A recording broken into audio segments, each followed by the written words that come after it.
This is 10 ways to draw a turkey.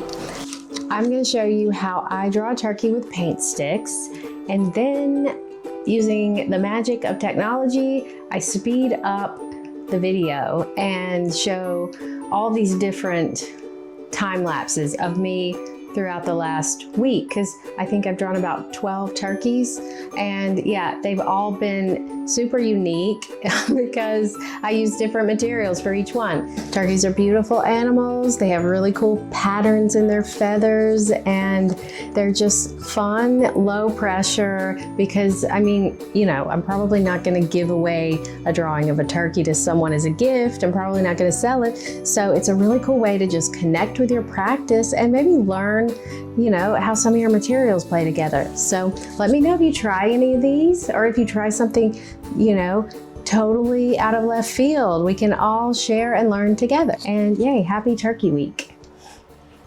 I'm gonna do this one. I've already done it once, so I feel like I can better explain how I go about it. And I'm gonna use these paint sticks because they're very affordable. I know a lot of y'all have them, and yeah, we want to keep it easy and accessible because, you know, I'm not trying to get y'all to go out and buy a bunch of art supplies that are very expensive. So I'm looking at I'm not trying to draw this picture perfect, or I'm not worrying about it being accurate, but I do want to kind of make sure I have like the basic, like this is like the head, just the shapes first in this light color, and then like I want to get that angle, and then I'm just making the shape, and I notice it's just, you know, a big shape, small shape for the head.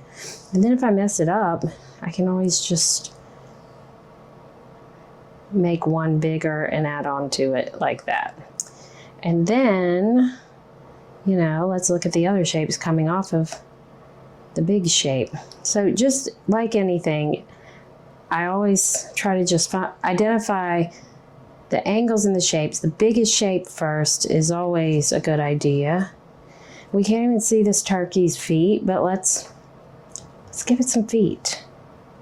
You can look at the other, you know, pictures of other turkeys to kind of get an idea. And I don't know why I have this one out. It's just a lovely color. Another thing we could have done, let's do another one, is like make a box and then look at all those negative shapes around the bird and just fill that in. I know a lot of you really respond differently to the different techniques, so I like to kind of cover a few. So we're just blocking in everything that isn't the turkey here. I love how these are so smooth. They really are fun to work with. And I bought these, I think like 2 years ago, and they're still really smooth. Like I would have fully expect them to be like hardened, but they are good. They got the little caps, and I think I paid, like, these are probably like $1 each. Maybe less with you gotta buy them in a set though. But they do also have like sets of like yellow. You can just, if you use a lot of yellow, you can just get yellow, and it's totally convenient. All right, what next? Let's do that again here. Let's like add a little bit of water. Forgot to have a brush. It's so unlike me. Okay. And then, yeah, just to like make it so we can go over it with some other of our paint sticks. I'm trying to stick with one material here. And yeah, just because, I don't know, it just makes it a little easier to go on top of if you don't have it. See, it's real gloopy here. But I mean, these are like not something you would want to use if you're gonna sell your work, because they will fade very, very fast. They're not light fast, and they just don't, they weren't made for finished art, really. Okay, so we'll take the brown, and actually I'm gonna try to dry this off. I forget, like, Royal Talens is kind of not thick paper. Okay, so we'll just like add details with the brown. And I'm like looking at just the pattern of the feathers. All right, and yeah, this did not go as well as I had hoped. Should not have added all that water. It's fine though. I do think I kind of rushed through these. And then like, all right, while this dries, one thing I think that is nice to do is just like notice the details on the feathers. You can actually look at a different, like get a bunch of turkey pictures and find things you like. I really like the color patterns here, the feathers. So I just kind of want to copy that other turkey's patterns. And another thing that's really fun for practicing is like another reason these are really fun to practice is because you don't have to like be intimidated by this beautiful, like a tropical bird or something. These are just like kind of funny looking birds. So you can really practice just with how your materials layer and how you like to draw something and what you're most drawn to. Like I said, I like the patterns on the feathers and capturing that. And, you know, maybe you're more into the facial expression of this turkey. Maybe you like to capture the posture or, you know, all the different tones and the lights and the darks. There's just so many good things to appreciate about practicing drawing a turkey. I bet you were not expecting that. I certainly wasn't, even though, I mean, you know, I'm very self-conscious about my bird drawings and I don't think I'm very good at them, but they are just a sign that, you know, we can get better and more comfortable, more confident the more we practice. And I actually don't think this is such a bad turkey. I'm gonna give it just a hint of another leg over here. And a little more yellow down here. Maybe it's all the turkeys I see are in grassy areas, so can mix our blue and yellow and get a nice green. Yeah. I'm imagining this is somebody's pet turkey and they hang out with it every day and read its stories.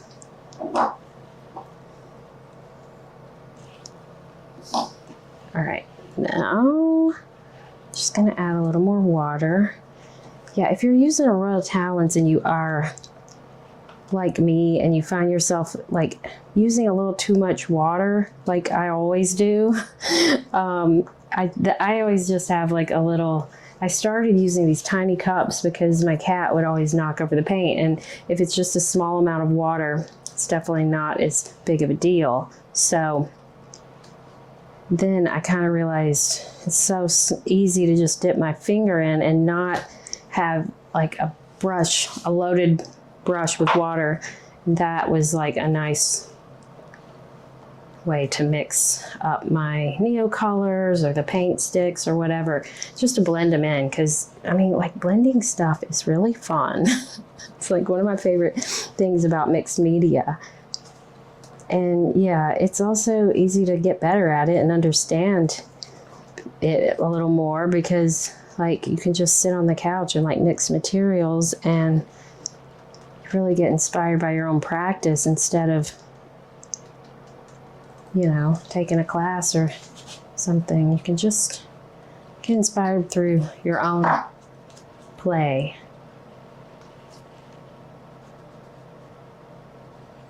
All right, I think that's nice for now, right? I think I'm going to use a pencil for that.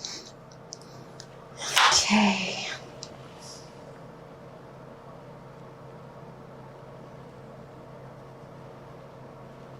All right, I'm happy with this turkey. This one I didn't even finish. Maybe I should finish it real quick. All right, I'm gonna go to time lapse.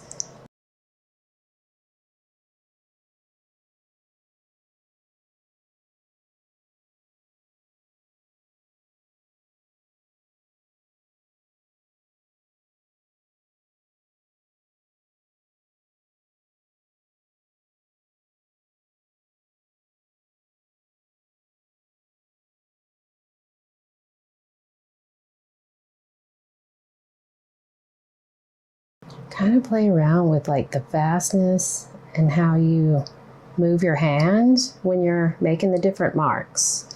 And just pay attention to how the different movements get you different patterns in the feathers.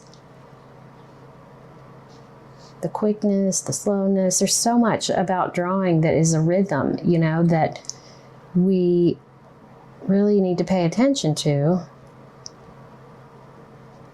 Kind of like if you think about your favorite singer, like sometimes they play a song, let's say Lady Gaga.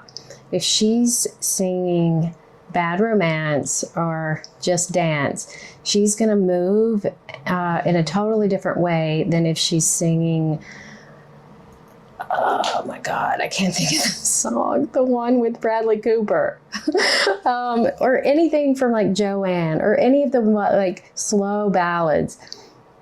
That is so different, you know? So it's the same, you know, like if I want to capture something in a really energetic way, I will move differently. And if I wanted to make, you know, something that's like really, you know, soft and delicate, you know, a different type of mood, I would probably be a lot more methodical and slow. I would slow down so that I'm, you know, a little more careful with where my instruments are going. Wow, what a what a musical lesson this has turned out to be.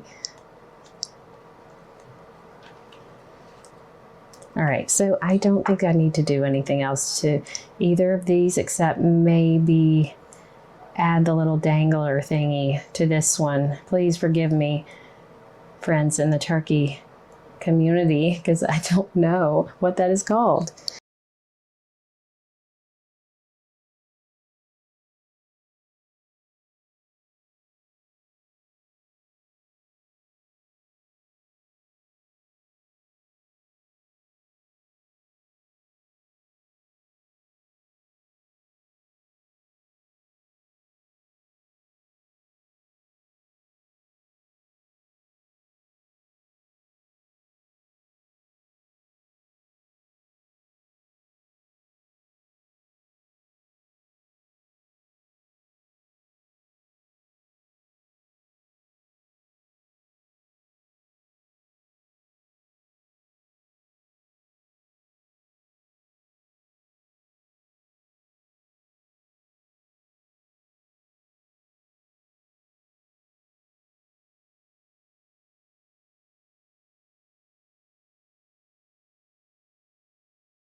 bonfires and flowers.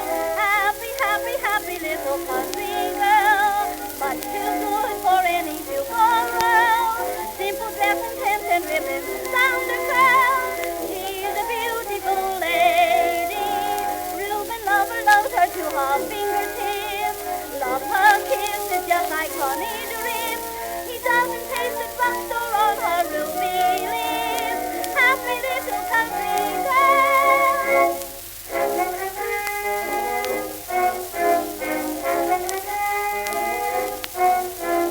Birds on their way linger to stay, long enough to sing to her a fond good day. As she goes by, roses all sigh, how they envy her cheek. Early each day, growing away, Mr. Rooster wakes her and he seems to say, dress yourself for goodness sake, we'll all be glad when you're away. Happy, happy, happy little country girl, but too good for any tomorrow. Simple dress and pins and ribbon round her